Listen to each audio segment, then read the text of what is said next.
I think there are a couple of things. One is there's some human nature to that. I'll point to that in a minute. There's human nature to being you versus me. But when you're disconnected, which is what often happens, that disconnection feels painful.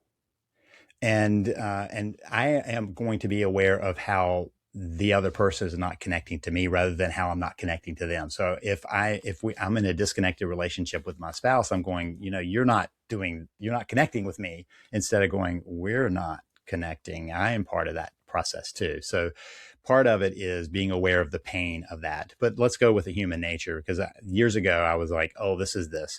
I was at a retreat, and everybody in that room was a trained therapist.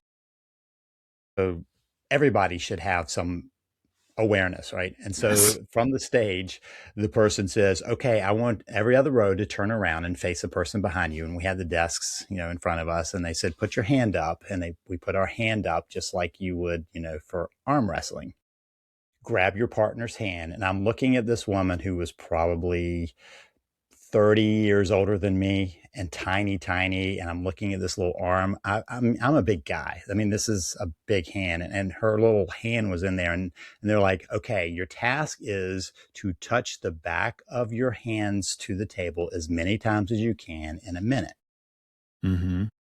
So I'm watching all of us, and we're all like, and so I'm just like gently, putting hers down and touching it and coming back up and putting it down and touching it. And I'm watching these people locked in battle, people who are more equally, and they're just locked in battle. So they called a minute, and they were like, okay, what'd you get? And I'm like, we did 10. And someone was like, oh, we did 70. I'm like, you did 70? What are you talking about? And they had done exactly the instructions. Touch each other's back of your hand to the table as many times as you can in a minute. That's cooperating together. Boom, boom, boom, boom, boom. That's how you do that. The rest of us had fallen into the human trap of going, oh, you're against me. I am going to put your hand down. Competitive. That's the human nature. We're competing with that. And the point of that, I mean, I was so caught up into how that translates over into marriage that I missed the fact of, we were actually talking about what they were saying of co-opetition with other therapy agencies in your city. But, we don't have a competition. We're trying to do the same thing of helping the world. So let's do that. That was the point. But for me, I'm like, that's what happens in a marriage. People are like, oh, you're against me.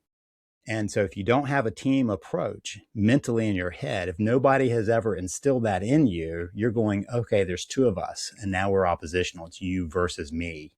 And that plays out in money and parenting Hmm. and all these other areas. So you see all what I call the symptoms of the problem. So people would come into my office and they would say, here's our problem. I go, nah, it's a symptom.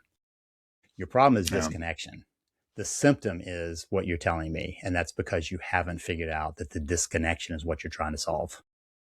that is sounds about right. You're so when people are coming to you with these, we have issues with budgeting. She shops too much. He spends too much doing this, whatever that is. How do you how do you help them recognize that there's something bigger going on with the disconnection? Because I think if I were to look at some of my past relationships that haven't worked out, I would I would probably say in retrospect, after this conversation, especially like the connection, we didn't work on the connection and it shrunk. But I feel like it takes time when you're in, I used to call it when I was in couples counseling, I used to call it the problem of the week that we're going to talk about. Like, how do you get people to see past that and recognize that there's a bigger thing going on? So this is one of the reasons I left therapy world and went to coaching world, because it Okay. was the problem of the week. That was my feeling about it. Yeah. I would hear couples come into my waiting room and they were happy. And then I would come in and they would suddenly start reporting to me about the conflict of the week, the problem of the week. And then suddenly I watched them just go emotionally, woof, to the Yeah. bottom, right? And now we're in fight, flight, dysregulation. They can't be talking through it. And my thing was, we need to get some skills first on in the set. And so coaching allows for that.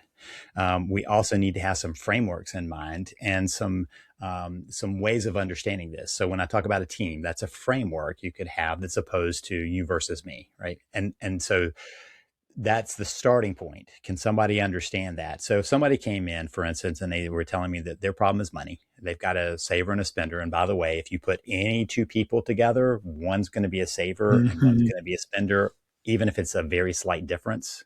I've had one loudly accuse the other of being such the big spender. And when we started talking about it, there was a difference of we should save 2% more of our take home. That was the difference, is 2%. See the big spender, me the big saver. And I'm like, you're so close. But if you see it oppositionally, you're correct. There's a saver and a spender here. That's what you're seeing in the dynamic because that's what media has fed us. Mhm. But if we step back and go, okay, this is a problem of disconnection, first of all, and it's a problem of approach. And so I would simply ask the question, so who's right about the money? And my point was, there's not a right about the money. There's how you do the money together. And so the secret Which is is it's something our you should agree upon, right? Like you should agree, like sure. maybe, someone's a big spender on Amazon stuff and maybe someone likes to spend money on concerts and the person who doesn't care about concerts is going to look at that and say you're reckless. So like where do you take that Amazon money and that concert money and then, have an agreement on it? And people don't have those conversations. And having the conversation at first is if you do it from a place of connection is connecting. It furthers the Mhm. connection because now we're working together on this.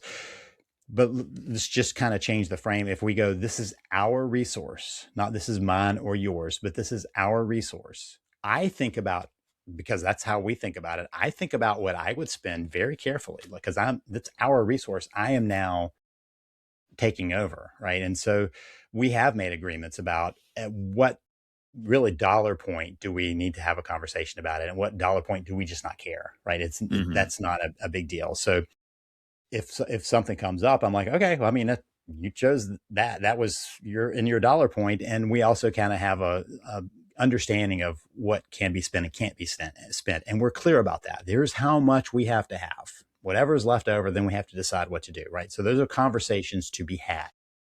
But if you have a mindset of that gets you way ahead of the process of going, this is our resource and these are our expenses. How are we going to manage that? The Mhm. we piece of that changes how you think about the money, how you think about the resource, and how you go about either saving or spending it, depending on where you land on that. So just having those conversations helps clarify that. Yeah, so many people don't have these conversations. I'm always, and again, I'm no expert. I've had a lot of failed relationships, but I know, and sometimes it's easy for people to know they should have these kinds of conversations and then to actually do it is a whole different thing. But I, I am always surprised by how couples that I see in my life, I look at them and I'm like, do you guys like even talk? Like you have such different views of what is going on in any given situation.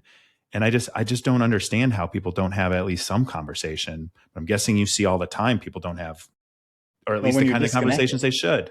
Yeah. there are a couple of things. When you're disconnected, you're no longer thinking of how we need to deal with this. So first of all, you're now in your silo, right? It's my thoughts about this. Thank you for listening to this clip from the full episode of Eyes Wide Open. Please like and subscribe for daily clips and new episodes that drop every Tuesday. I appreciate you.